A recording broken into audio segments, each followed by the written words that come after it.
اعوذ باللہ من الشیطان الرجیم بسم اللہ الرحمن الرحیم وللہ اور اللہ کے لیے ہے ما فی السماواتی جو کچھ آسمانوں میں ہے وما فی الارض اور جو کچھ زمین میں ہے وَإِنْ اور اگر تبدو تم ظاہر کرو ما فی انفسکم جو تمہارے نفسوں میں ہے او یا تخفوہ تم چھپاؤ اس کو یحاسبکم اللہ حساب لے گا تم سے بھی اس کا اللہ تعالیٰ فیغفر پس وہ بخش دے گا لمن یشاء جسے وہ چاہے گا ویعذب اور وہ عذاب دے گا من یشاء جسے وہ چاہے گا واللہ اور اللہ تعالیٰ علی کل شیء ہر ایک چیز پر قدیر قادر ہے آمن الرسول ایمان لے آیا رسول بما اس چیز پر انزلا جو نازل کی گئی الیہ اس کی طرف من ربہ اس کے رب کی طرف سے والمؤمنون اور ایمان لے آئے ایمان والے کلن سب کے سب آمنا ایمان لائے باللہ اللہ تعالیٰ پر وملائکتہ اور اس کے فرشتوں پر وکتبہ اور اس کے رسولوں پر کتبہ اس کی کتابوں پر ورسولہ اور اس کے رسولوں پر لا نہیں نفرقو ہم فرق کرتے بین احدین درمیان کسی ایک کے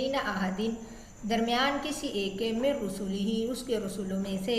وقالو اور کہا انہوں نے سمعنا سنا ہم نے واطعنا اور اطاعت کی ہم نے غفرانا کا تو بخش دے ہم کو ربنا اے رب ہمارے والیک المصیر اور تیری ہی طرف لوٹ کر جانا ہے لا یکلف اللہ نہیں تکلیف دیتے اللہ تعالیٰ نفساً کسی جان کو الا مگر وسعہا اس کی ہمت کے مطابق لہا اسی کے لیے ہے ما جو کسبت کمایا اس نے وعلیہا اور اسی پر ہے مکتسبت جو کیا اس نے ربنا اے رب ہمارے لا تؤاخذنا نہ تو پکڑنا ہمیں ان نسینا اگر ہم بھول جائیں او اخطانا یا ہم غلطی سے کریں ربنا اے ہمارے رب ولا تحمل نہ تو ڈالنا علینا ہم پر اسرن بوجھ کما جا سکے حملتہ ڈالا تو نے اس کو علی الذین ان لوگوں پر من قبلنا جو ہم سے پہلے تھے ربنا اے رب ہمارے ولا تحملنا نہ تو اٹھوانا ہم سے ما لا طاقت لنا جو نہیں ہم طاقت رکھتے بھی اس کے اٹھانے کی واعف عنا اور تو معاف کرنا ہم کو واغفر لنا اور تو بخش دینا ہمیں وارحمنا اور تو رحم فرمانا ہم پر انت مولانا تو دوست ہے ہمارا فانصرنا پس تو مدد کرنا ہماری علی القوم الکافرین کافروں کی قوم پر بسم اللہ الرحمن الرحیم للہ ما فی السماوات و ما فی الارض وان تبدوا ما فی انفسکم او تخفوہ یحاسبکم بہ اللہ قرآن مجید کی یہ آیت ہے کہ اللہ ہی کے لیے ہے جو کچھ آسمانوں میں ہے اور جو کچھ زمین میں ہے تو یہ آیات سورۃ بقرہ کی اس آیت کا معنی آیت کا یہ ہے کہ اللہ تعالیٰ اپنی مخلوق کے تمام اعمال کا محاسبہ کریں گے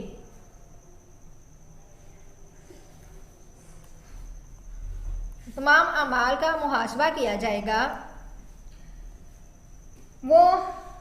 وہ عمل بھی جس کو وہ کر گزرے اور وہ جس کا دل سے پختہ ارادہ کر لیا اور اس کو دل میں چھپا کر رکھا مگر عمل کی نوبت نہیں آئی جیسا کہ صحیح بخاری و مسلم میں حضرت ابن عمر سے منقول ہے کہ میں نے نبی کریم صلی اللہ تعالی وسلم سے سنا کہ مومن قیامت کے روز اپنے رب عز و جل کے قریب کیا جائے گا یہاں تک کہ اللہ تعالیٰ اس کے ایک ایک گناہ کو یاد دلائیں گے اور سوال کریں گے کہ تو جانتا ہے کہ تو نے یہ گناہ کیا تھا بندہ مومن اقرار کرے گا حق تعالیٰ فرمائیں گے کہ میں نے دنیا میں بھی تیری پردہ پوشی کی اور تیرے گناہ لوگوں میں ظاہر نہیں ہونے دیے اور میں آج اس کو معاف کرتا ہوں اور حسنات کا اعمال نامہ یعنی نیکیوں کا اعمال نامہ اس کو دے دیا جائے گا لیکن کافر اور منافقین کے گناہوں کو مجمع عام میں بیان کیا جائے گا ایک حدیث میں ہے کہ اللہ تعالیٰ قیامت کے روز فرمائیں گے یہ دن ہے جس میں پوشیدہ چیزوں کا جائزہ لیا جائے گا اور دلوں کے پوشیدہ راز کھولے جائیں گے اور یہ کہ میرے کاتب اعمال فرشتوں نے تو تمہارے صرف وہ اعمال لکھے ہیں جو ظاہر تھے میں ان چیزوں کو بھی جانتا ہوں جن پر فرشتوں کو اطلاع نہیں اور نہ انہوں نے وہ چیزیں تمہارے اعمال نامے میں لکھی ہیں اب وہ سب تمہیں بتلاتا ہوں اور ان پر محاسبہ کرتا ہوں پھر جس کو چاہوں گا بخش دوں گا اور جس کو چاہوں گا عذاب دوں گا پھر مومنین کو معاف کر دیا جائے گا اور کفار کو عذاب دیا جائے گا اب اس صورت میں کیونکہ آ رہا ہے واضح لفظ وَإِن تُبْدُوا مَا فِي أَنفُسِكُمْ أَوْ تُخْفُوهُ يُحَاسِبْكُم بِهِ اللَّهُ، یعنی جو تمہارے نفسوں میں کوئی خیالات یا وسوسے آتے ہیں اگر چاہے تم اسے ظاہر کرو یا چھپاؤ، اللہ اسے جانتے ہیں، اور يُحَاسِبْكُم بِهِ اللَّهُ، اللہ اس کا حساب لے گا۔ اب ان دونوں قسم کے خیالات اس میں داخل ہیں، خواہ اختیاری طور پر ہوں یا غیر اختیاری۔ اس لیے جب یہ آیت نازل ہوئی تو صحابہ کرام کو سخت فکر لاحق ہو گیا کہ اگر غیر اختیاری خیالات اور وسوسوں پر بھی مواخذہ ہونے لگے گا تو کون نجات پائے گا۔ صحابہ کرام رضوان اللہ علیہم اجمعین نے اس فکر کو نبی کریم صلی اللہ علیہ وسلم سے عرض کیا تو آپ نے سب کو تلقین فرمائی کہ جو حکم ربانی نازل ہوا ہے اس کی تعمیل اور اطاعت کا پختہ قصد کرو اور کہو سمعنا و اطعنا، یعنی جو اللہ نے حکم نازل کیا اس کے اوپر پڑھو سمعنا و اطعنا، یعنی جو ہم نے حکم سن لیا اور ہم نے اس کی تکمیل کی۔ صحابہ کرام نے اس کے مطابق کیا اور قرآن مجید کا یہ جملہ سمعنا و اطعنا اس قدر پڑھا کہ ہر معاملے میں جب بھی کوئی خیال آتا وسوسہ آتا سمعنا و اطعنا سمعنا و اطعنا اس قدر پڑھا تو اس پر قرآن مجید کا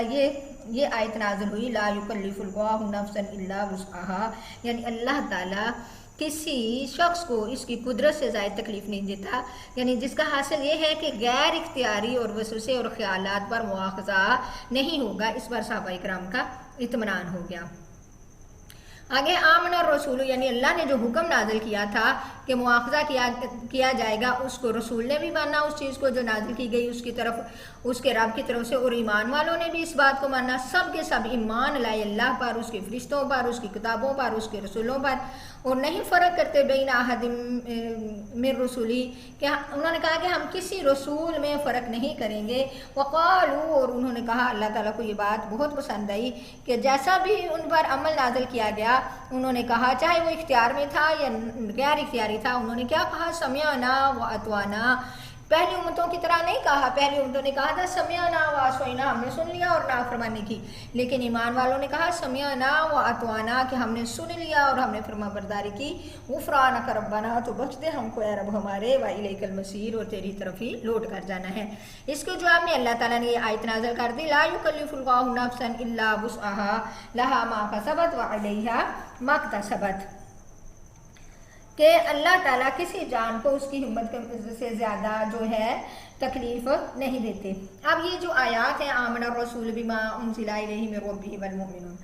ابن عباس کی روایت ہے کہ نبی کریم صلی اللہ علیہ وسلم نے فرمایا کہ اللہ تعالیٰ نے 2 آیتیں جنت کے خزانوں میں سے نازل فرمائی ہیں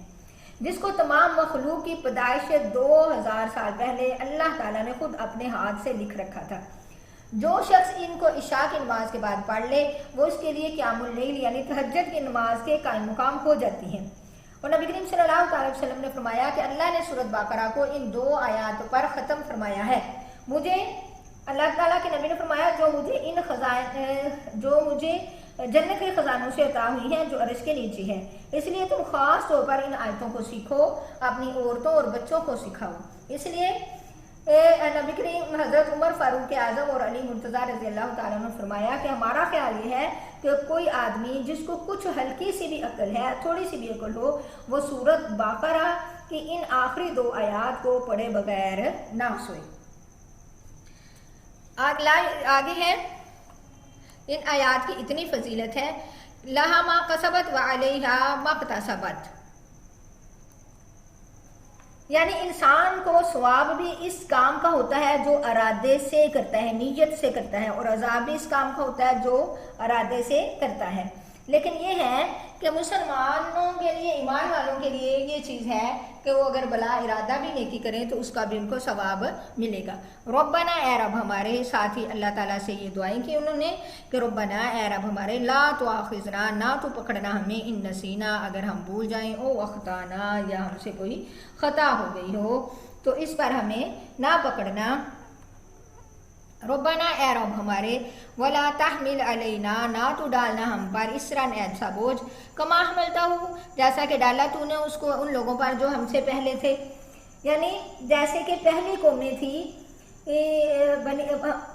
بنی اسرائیل پر جو بوجھ ڈالے گئے وہ ہم پر نہ ڈالنا، اور نہ ہی ہم سے وہ بوجھ اٹھوانا جس کی ہم طاقت نہ رکھتے ہو۔ وہ سخت اعمال جو بنی اسرائیل پر آئے تھے کہ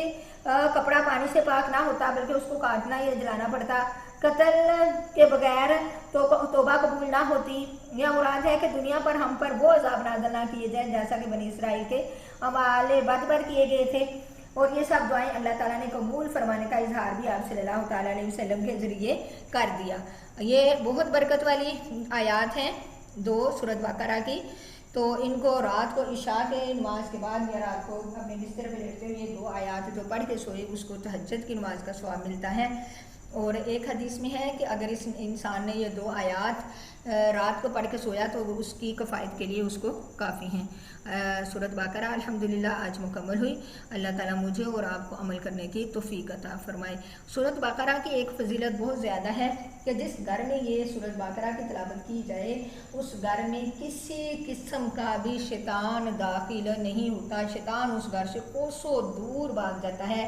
اور نہ ہی کسی قسم کا جادو ٹونا اس گھر میں چل سکتا ہے۔ اللہ تعالیٰ مجھے اور آپ کو عمل کی توفیق عطا فرمائے۔ السلام علیکم ورحمۃ اللہ وبرکاتہ۔